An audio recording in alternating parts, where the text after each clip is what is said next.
Hello, in front of me I've got Sony Sensor WIFI DashCam. In this video I'll show you how to manage date and time of the camera. In the beginning, let's take a look at the settings and enter date and time. Now you can select new date and time for your camera.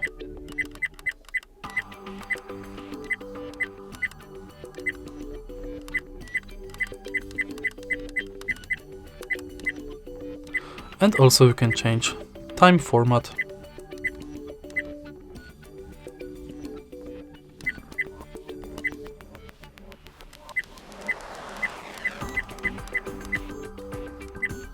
Press mode button to confirm. If you find this video helpful, please leave like, comment and subscribe.